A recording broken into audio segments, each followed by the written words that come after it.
નમસ્તે વિદ્યાર્થી મિત્રો, કેમ છો? મજામાં? ધોરણ 5ની અંદર આપણે આગળ અભ્યાસક્રમની અંદર 7 પાઠ ભણી ગયા, બરાબર? 7 પાઠમાં તમે જોયું કે સોચ અપની અપની અને એમાં ખાન ખજાનાવાળી વાતો શીખા. પછી સાથે સાથે સુંદર મજાના ચિત્રોના ટપકા પૂર્ણ કર્યા અને એક આપણે સુંદર મજાની કહાની પણ એમાં સમજ્યા કે પોતપોતાના વિચારો કેવા હોય છે. પછી ઇતના જાન્યાની અંદર પણ ગુજરાતી અને હિન્દીના શબ્દો આપણને આપેલા છે. હવે સુંદર મજાનો પાઠ છે ભરત મિલાપ. આ ખાલી નામ વાંચશો ત્યારે તમને તરત જ ખ્યાલ આવી જશે. આમ તો તમે અત્યારે મોટું રામાયણ મહાભારત એ બાળકો જોતા નથી, પણ નાના નાના બાળકોને ગમે એવા સુંદર મજાના સિરિયલો છે કે જેમાં તમને બધું જ રામાયણ મહાભારત વિશેની પૌરાણિક કથાઓ જે છે એ તમને સમજવા અને જાણવા મળે. આવી સુંદર મજાની નાની નાનીઓ કહાનીઓ તમે સાંભળતા જ હશો અને સાંભળો જ છો. તો ભરત મિલાપની જ્યારે વાત આવે ત્યારે તરત જ આપણી સામે દ્રશ્ય આવી જાય કે શેની વાત કરવામાં આવી છે? રામાયણની વાત. રામાયણની વાત કરવામાં આવી હોય અને ભરત મિલનની વાત હોય તો આપણને તરત ખબર પડી જાય કે રામ, લક્ષ્મણ અને ભરત અને શત્રુઘ્ન એમ એ 4 દીકરા હતા. કેટલા હતા? 4 દીકરા. તો તમને ખ્યાલ છે, ઘણી વખત તમે ટીવી ઉપર પણ પ્રોગ્રામ જોતા હશો તો એમાં પણ કે રામ, લક્ષ્મણ અને સીતા છે એ પિતાજીની આજ્ઞાનું પાલન કરવા માટે વનમાં જાય છે. ક્યાં જાય છે? વનમાં જાય છે. શા માટે થઈને? તો કે પોતાના પિતાજીએ એને આજ્ઞા કરી હોય કે તારે રાજગાદી ઉપર બેસવાનું નથી, પણ તારે શું કરવાનું છે? વનમાં જવાનું છે. આમ પિતાજીની આજ્ઞાનું પાલન કરવા માટે રામ જ્યારે વનમાં જાય છે ત્યારે હકીકતમાં ભરત છે એ ત્યાં ઘરે હોતા નથી. એમની માતાના શબ્દો સાંભળીને આ રામ ભગવાન એના પિતાના વચનો પાળવા માટે નીકળી જાય છે, પણ ભરતને રાજગાદી સોંપવા માટે એમની માતા છે એ કહેતા હોય છે કઈ કઈ. તો કઈ કઈ છે એના શબ્દોથી ભરતને રાજગાદી સોંપવાનો આદેશ આવે, પણ ભરત હાજર હોતા નથી. અને પછી જ્યારે રામ વનવાસમાં વયા જાય અને ત્યારે જ્યારે મિલન માટે ભરત નીકળે છે એની અહીંયા કથા સુંદર મજાની તમને કીધી છે. તો ચાલો આપણે એ કથાનું વર્ણન કરીને જોઈએ. माता पिता की आज्ञा का पालन करने हेतु राम वन में गए. उनके साथ सीता भी गई. भरत को इस बात का पता चलने पर वे अयोध्या के सिंहासन पर नहीं बैठे. મેં તમને વાત કરી એની જેમ કે જ્યારે ભરતને એવી ખબર પડી કે અયોધ્યાની રાજગાદી ઉપર મારે સિંહાસન ઉપર બેસવાનું અને રામ, લક્ષ્મણ ને સીતા છે એ તો વન સંચર્યા છે, વનમાં ગયા, તો આ સિંહાસન ઉપર પોતે ન બેઠા, अपितु सिंहासन पर राम की खड़ाऊ रख कर उन्होंने सेवक की भांति राजकाज किया. इसलिए कहा है भाई हो तो भरत जैसा. क्या कहा? एमना खड़ाऊ यानी एनी चरण पादुकाओना बनावेला लाकડાના ચપ્પલ તમે ટીવી ઉપર પ્રોગ્રામમાં જોતા હશો. એ ભગવાન રામની આ ચરણ પાદુકાઓ લઈ સિંહાસન ઉપર મૂકી અને ભગવાન રામ જાણે બેઠા છે સિંહાસન ઉપર અને ભરત છે એ રાજકાજ એવી રીતે સંભાળે. રાજગાદી ઉપર ક્યારેય ભરત રાજ બેઠા નથી. તો આ સુંદર મજાનું એક નાટક છે, हिंदी में उसे एकांकी कहते हैं. तो चलो हम भी यह दृश्य देखते हैं. वन का एक भाग है. कुटिया के बाहर राम और सीता बैठे हुए हैं. कुटिया यानी झोंपड़ी. आपको पता है कि वन में कोई महल नहीं होता, तो राम, लक्ष्मण, सीता जब वन में गए तो वहाँ झोंपड़ी बनाकर रहते थे तो ऐसी ही कुटिया के बाहर राम और सीता बैठे हुए हैं। पास ही धनुष बाण लिए लक्ष्मण खड़े हैं। लक्ष्मण जी ने राम की सेवा करने में कोई कचास नहीं रखी। भाई हो तो भरत जैसा भी और लक्ष्मण जैसा भी।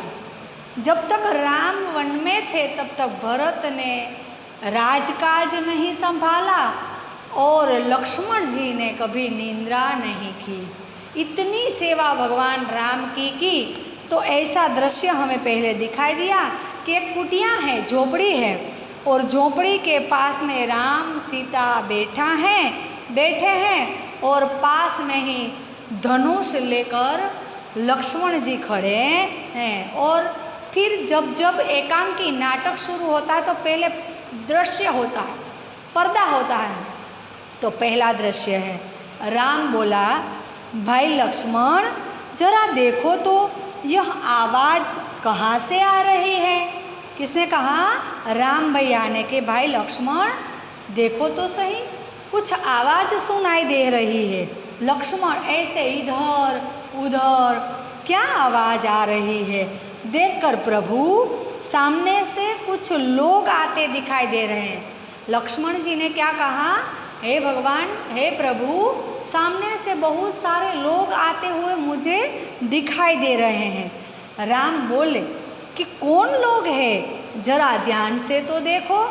क्या कहा? नज़दीक आ रहे हैं। लोग को देखकर राम भगवान ने कहा कि थोड़ा देखो तो सही कौन आ रहा है। लक्ष्मण ध्यान से देख रहा है। अरे यह तो भरत भैया है, भरत है। कौन आ रहा था? भरत है। साथ ही बहुत से लोग हैं, हमें सावधान हो जाना चाहिए, शायद वे लोग लड़ने के लिए आ रहे हैं।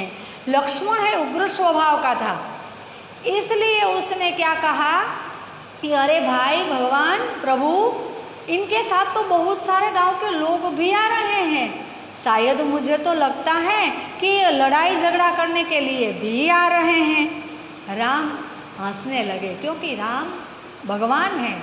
उनका स्वभाव आप जब उनके चित्र में देखते हैं, जब आप सीरियल में देखते हैं, जब आप पिक्चर में देखते हैं, तो हंसने लगे। कहने लगा, भाई लक्ष्मण तुम तो बिना बात शक करने लगे। क्या करने लगे?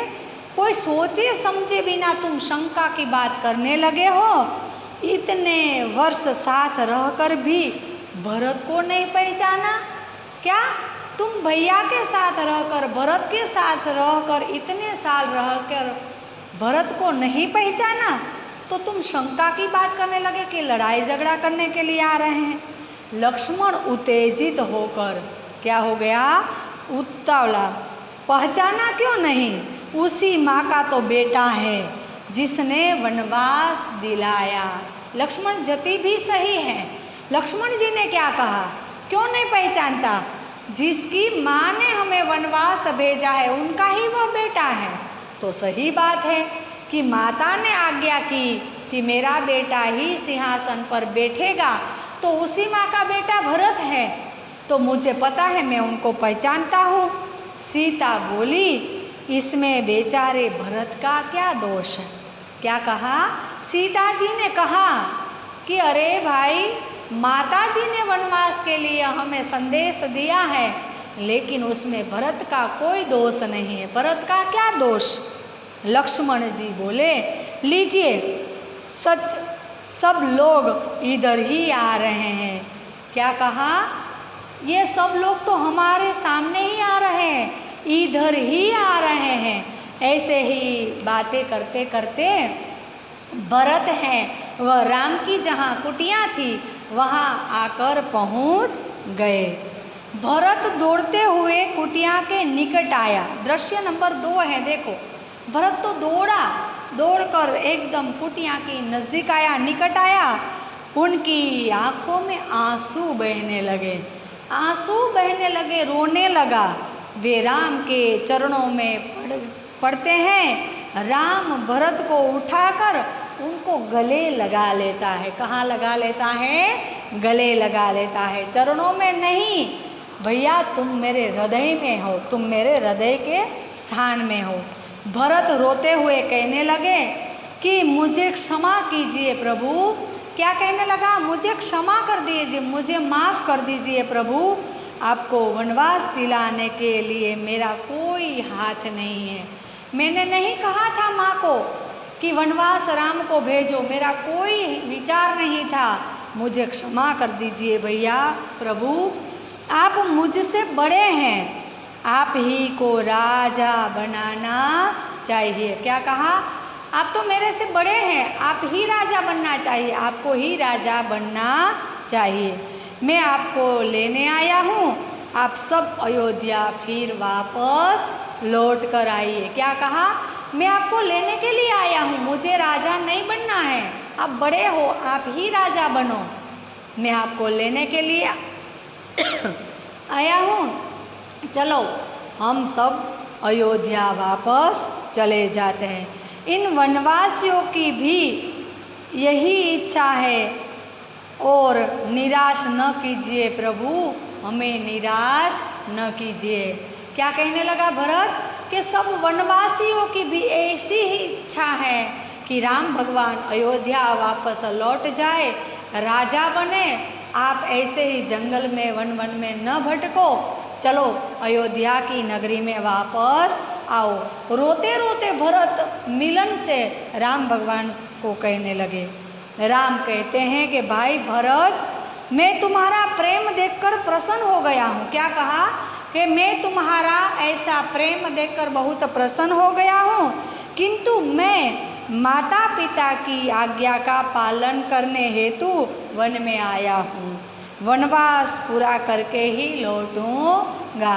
भैया, मैं मेरे माता और पिता ने मुझे जो आज्ञा दी है, मैं उनका पालन करने के लिए वन में आया हूँ। उनका जब समय खत्म हो जाएगा तब मैं वापस लौटकर अयोध्या आ जाऊँगा, फिर मिलूँगा, लेकिन अभी तो मैं आज्ञा का पालन करूँगा। एक नागरिक बीच में ही बोला, नहीं प्रभु, आपको हमारे साथ चलना ही होगा, आपके बिना प्रजा दुखी है और प्रजा को दुखी रखना राजा का कर्तव्य नहीं है। ये दोनों भाई बातचीत कर रहे हैं, तब बीच में से उनके साथ आए हुए जो प्रजाजन हैं, उसमें से एक आदमी बोला कि अरे आप तो राजा हैं, राम भगवान आप अयोध्या वापस लौट आइए, आपके बिना प्रजा दुखी है, आप तो राजा हैं और वन में ऐसे भटकोगे, ऐसे ही दिन पसार करोगे। लेकिन आप जानते हैं कि 12 वर्ष तक वनवास किए, फिर राम है वह आए। तो આ પાઠ થોડોક મોટો છે એટલે આગળના તાસમાં હું પૂર્ણ કરાવીશ। બાળકો, આવા સુંદર મજાના વિચારોવાળા રામ લક્ષ્મણ ભરત શત્રુઘ્નવાળી વાતો અને કહાનીઓ જ્યારે આપણે સાંભળીએ ત્યારે હકીકતમાં આપણે પણ ભાઈ ભરત જેવું, ભાઈ લક્ષ્મણ જેવું જીવન જીવવું જોઈએ। ભાઈ તો આપણો જ છે એમ કરી સુખ દુઃખમાં સાથે રહી અને હંમેશા સુખમાં અને દુઃખમાં સાથે રહેવું જોઈએ। તો આગળનો અધૂરો પાઠ છે બીજા તાસમાં સમજાવીશ। આવજો બાળકો।